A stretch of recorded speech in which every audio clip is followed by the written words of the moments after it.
Hello friends, welcome to the Defense Studies online lecture. In last lecture we have seen about the phase in 1942 to 9 sorry that is the phase between 1947 to 1962. उसमें हमने बहुत सारे problems discuss किए जो India ने face किए। उस time पे वॉर हुआ इंडिया एंड पाकिस्तान का कश्मीर को लेके। अब वो इंडिया ने वॉर सस्टेन किया, फिर यूएन पीस कीपिंग फोर्स ने वहाँ पे सीज फायर किया। Then we know that there is a PoK, Pak occupied Kashmir and et cetera. Then हमने डिस्प्यूट्स देखे, इंटरनल बहुत प्रॉब्लम जो थे, इंटीग्रिटी मेंटेन कैसे करना है, ये सारे कंसर्न किए थे। तो आज के लेक्चर में हम नेक्स्ट फेज कंसिडर करेंगे, phase from 1960 to 1971. Okay, then for that I will show you the PPT.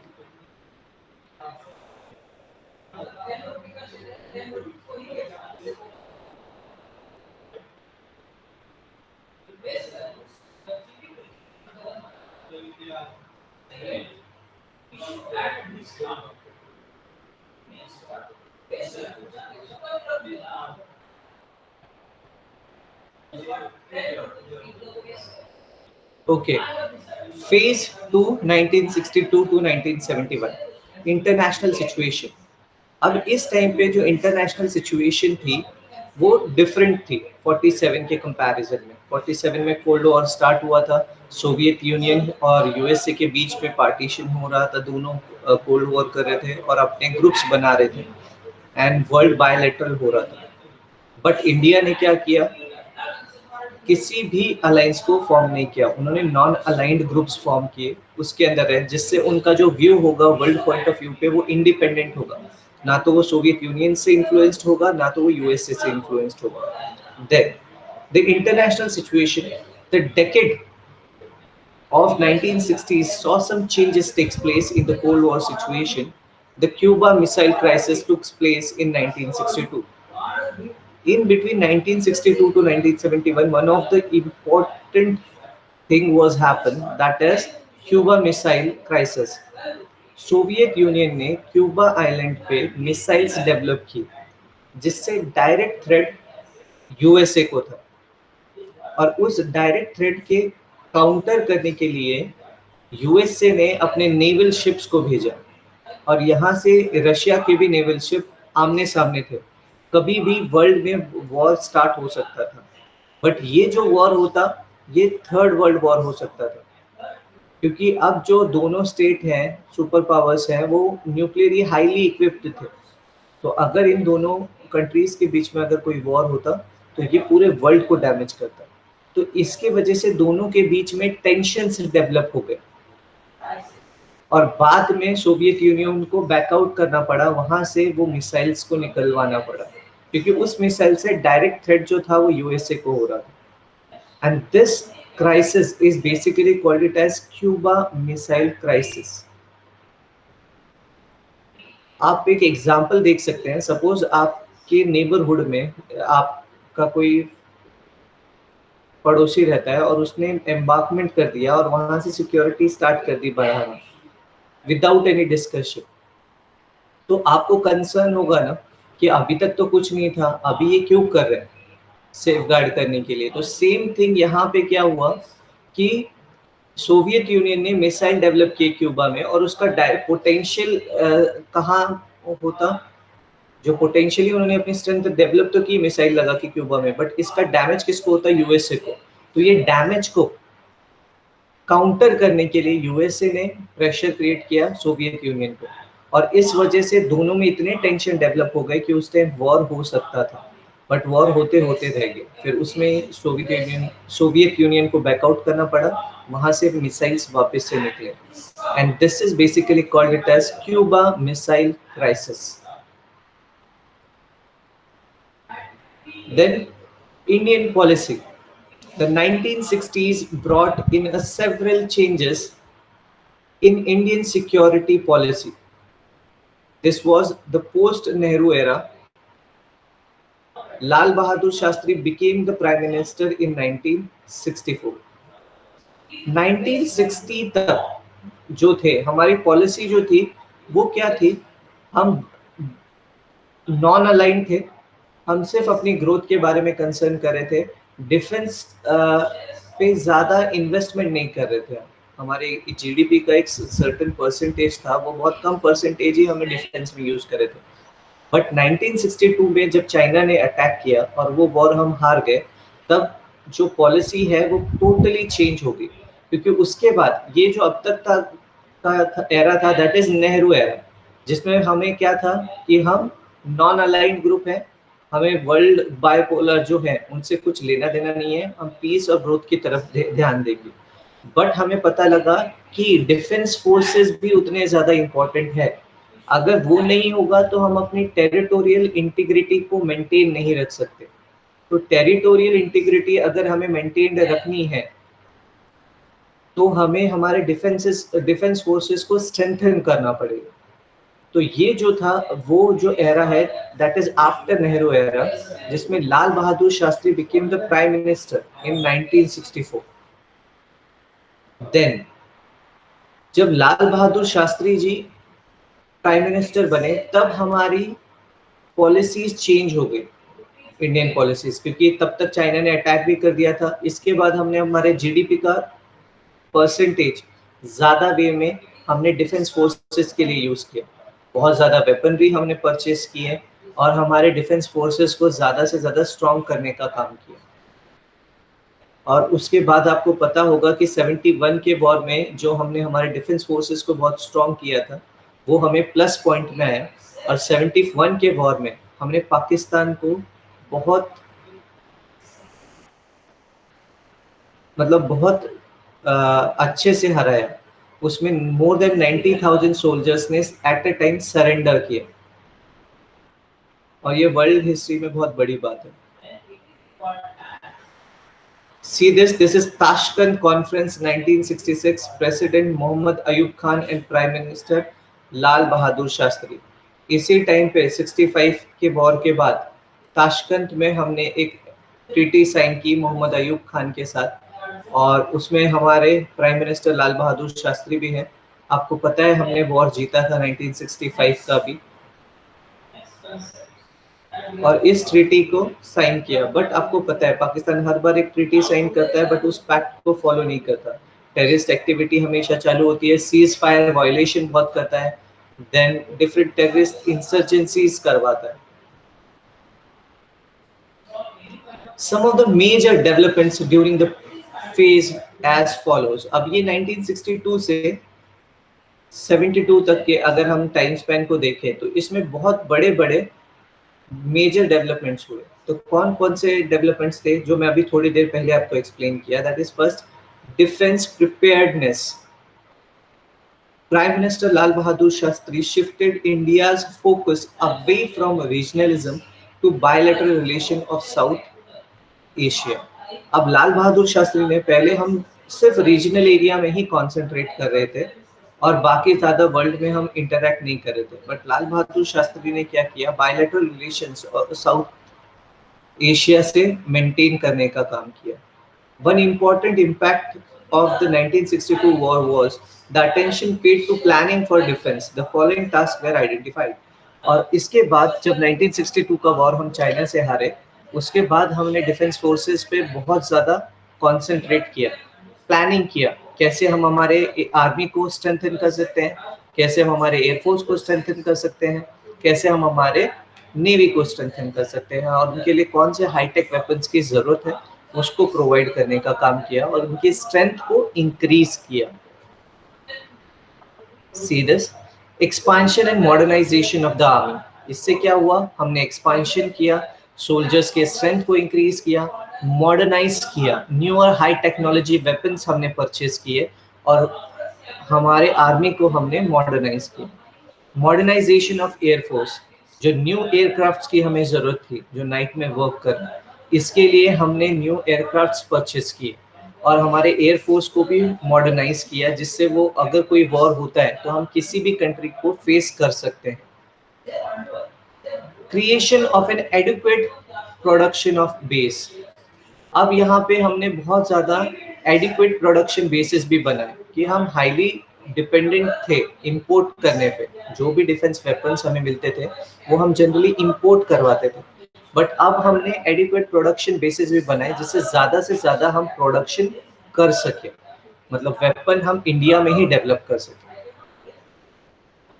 Then improvement and expansion of the means of communication and transport.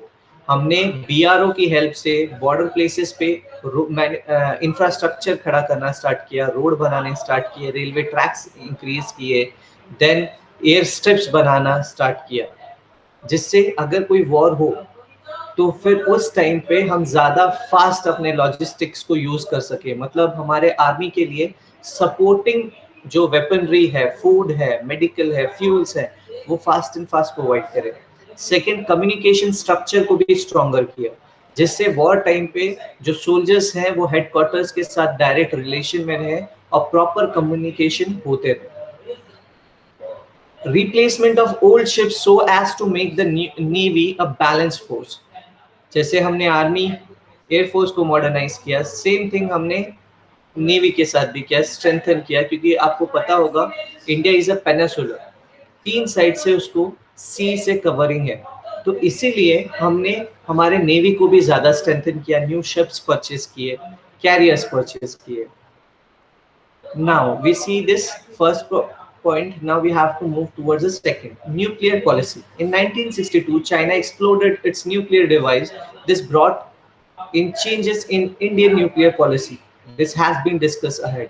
अब यहाँ पे क्या है, 1964 में जब चाइना ने न्यूक्लियर बम टेस्ट किया तो वो हमारा पोटेंशियल एनिमी है।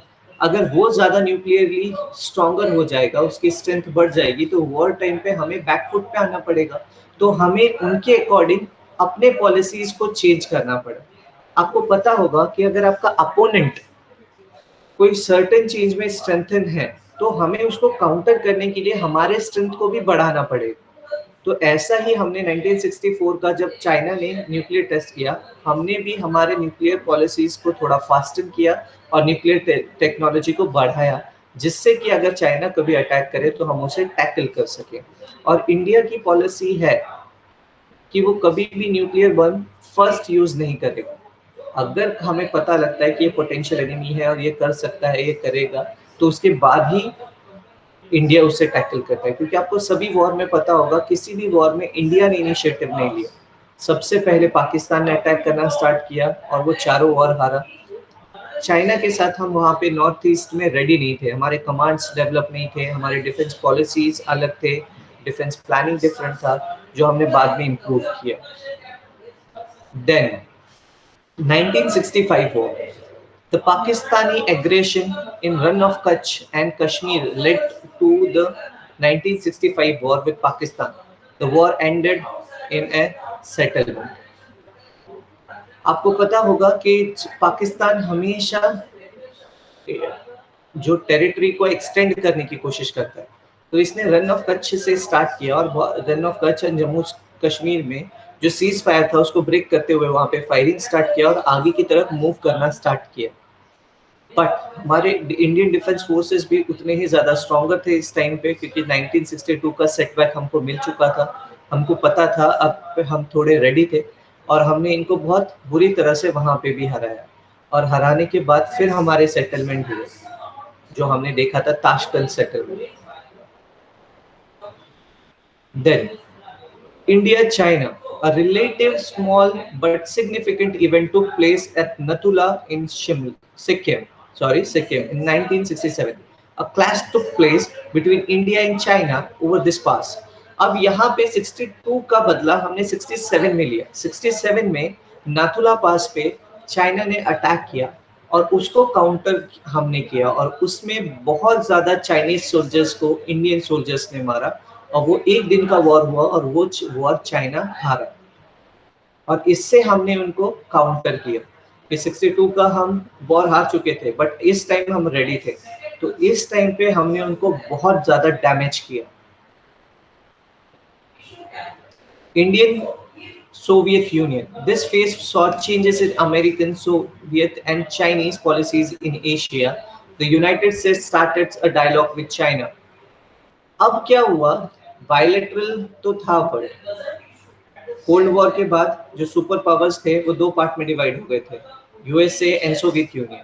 बट अब क्या हुआ, जो कैलकुलेशंस थे वर्ल्ड वाइड वो चेंज हो रहे थे। अब यूएसए ने चाइना से टॉक स्टार्ट कर दिए, मतलब सोवियत यूनियन का और चाइना का रिलेशन में थोड़ा डिफरेंसेस आए और हमारे रिलेशन सोवियत यूनियन के साथ बहुत स्ट्रॉन्गर होने लगे। क्योंकि अगर आपको पता होगा, सोवियत यूनियन बाद में सेपरेट होकर रशिया में कन्वर्ट हुआ और हमारे मैन्युफैक्चर, हम जो मैक्सिमम डिफेंस इक्विपमेंट्स इंपोर्ट करवाते हैं वो रशिया से होते हैं। तो हमारे रिलेशनशिप स्ट्रॉन्गर किसके साथ थे, रशिया के साथ इन दिस एरा। पहले हमने नॉन अलाइनमेंट किया बट बाद में हमने रशिया के साथ, सोवियत यूनियन नहीं, सोवियत यूनियन सेपरेट हो गया था, रशिया एक कंट्री बन गया था, तो रशिया के साथ हमारे रिलेशनशिप बहुत स्ट्रॉन्गर हो गए थे।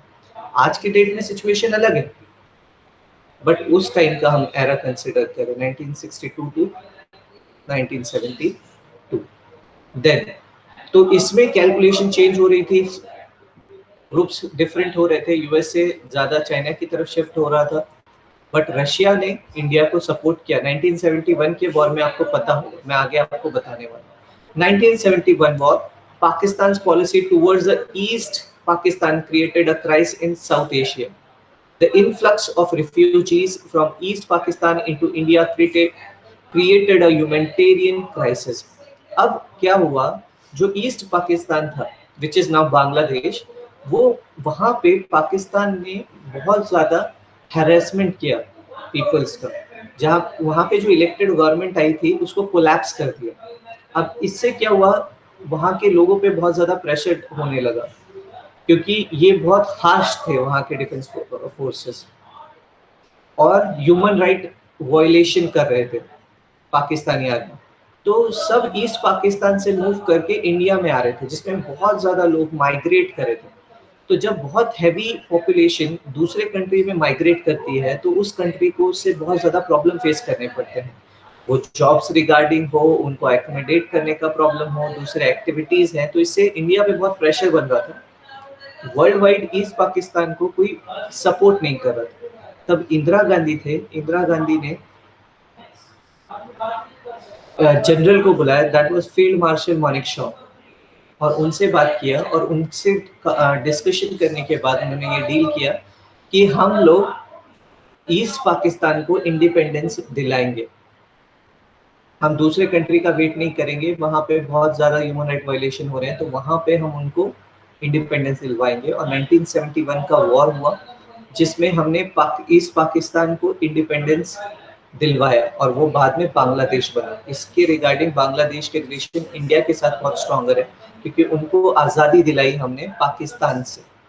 बट इस सिचुएशन में एक बहुत इंटरेस्टिंग थिंग हुआ, जब इंडिया ने बांग्लादेश ईस्ट पाकिस्तान पे अटैक किया उनके फ्रीडम के लिए, उनको सपोर्ट करने के लिए, तब पाकिस्तान ने यूएसए, चाइना एंड ब्रिटेन से हेल्प मांगा। और उस टाइम पे जो यूएसए एंड ब्रिटेन के हेल्प से वो इंडिया पे प्रेशर क्रिएट करने की कोशिश कर रहे थे और उनका वॉरशिप इंडियन ओशन में आ गया, बे ऑफ बंगाल में, इंडिया पे अटैक करने के लिए बे ऑफ बंगाल में आ गया। और उसी टाइम पे हमारे रिलेशनशिप रशिया से स्ट्रॉन्गर थे, तो उसको टैकल करने के लिए रशिया ने हमें सपोर्ट किया against USA, Britain and China. USA, Britain and China, Russia ने इंडिया को सपोर्ट किया इन 1971 वॉर। जब उनका वॉरशिप बे ऑफ बंगाल में आया तब उसी टाइम पे रशिया का न्यूक्लियर सबमरीन भी बे ऑफ बंगाल में आया। रशिया ने बोला कि अगर इंडिया के अगेंस्ट कोई भी एक्टिविटी होती है तो वो डायरेक्ट अटैक रशिया पे माना जाएगा और रशिया फिर उनको अटैक करेगा। तो अगर वो ईगल शिप जो ब्रिटेन और यूएसए ने सेंड किया था वो अगर एक भी शेलिंग करता इंडियन आर्मी के अगेंस्ट, तो जो nuclear submarine bay of Bengal में था रशिया का, वो उसको उसी टाइम कोलैप्स कर देता। तो इसलिए उन पे प्रेशर क्रिएट हुआ और 1971 का वॉर हम सिग्निफिकेंटली जीते। हमने ईस्ट पाकिस्तान को फ्रीडम प्रोवाइड करवाया और उस टाइम पे मोर देन 90,000 पाकिस्तानी सोल्जर्स ने सरेंडर किया और ये वर्ल्ड हिस्ट्री में बहुत बड़ी बात है। तो ये बहुत बड़ा इवेंट हुआ। तो इस टाइम पे जो कैलकुलेशंस थे वो चेंज हो गए, जो पहले हमारा स्टैंड था और बाद में हमारे रशिया के साथ रिलेशनशिप बहुत स्ट्रॉन्गर हुए. See this Shimla Agreement. A conference was held at Shimla in 1972 to finalize the peace agreement between India and Pakistan. अब जब 71 का वॉर वो हारे तो एक एग्रीमेंट साइन हुआ इंदिरा गांधी एंड पाकिस्तानी प्रेसिडेंट के साथ, और उसके बाद ये शिमला एग्रीमेंट बना कि इसके बाद सीज फायर आप फिर से वायलेट नहीं करेंगे और अपने एरिया में रहेंगे. तो ये सारी बात हुई, बट आपको पता है फिर उसके बाद भी पाकिस्तान हर बार जो भी एग्रीमेंट साइन हुए उसको उसने फॉलो नहीं किया. फिर 99 का भी वॉर हुआ, बट 99 का वॉर भी पाकिस्तान एट लास्ट हारा. Then now we have discussed about the phase from 1962 to 1971. 1962 to 1971 के फेज में हमने देखा क्या हुआ, कोल्ड वॉर में जो दो सेपरेशन हुए थे, कैसे कैलकुलेशन चेंज हुए. फिर देन 71 का वॉर कैसे हुआ, इंडियन पॉलिसी जो नेहरू ने स्टार्ट की थी कि नॉन अलाइंड रहने की, वो बाद में चेंज हुई. पहले हमने डिफेंस फोर्सेस पे इतने एक्सपेंसेस खर्च नहीं किए थे, बाद में 62 के वॉर के बाद हमने हमारे आर्मी, नेवी और एयरफोर्स को मॉडर्नाइज किया. In next lecture, we will see about the next phase.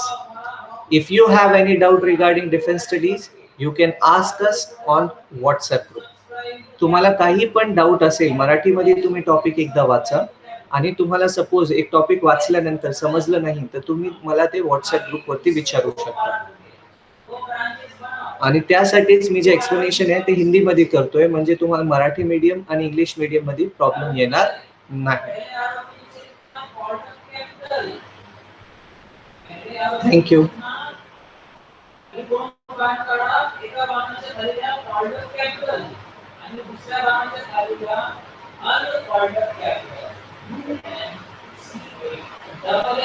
Thank you.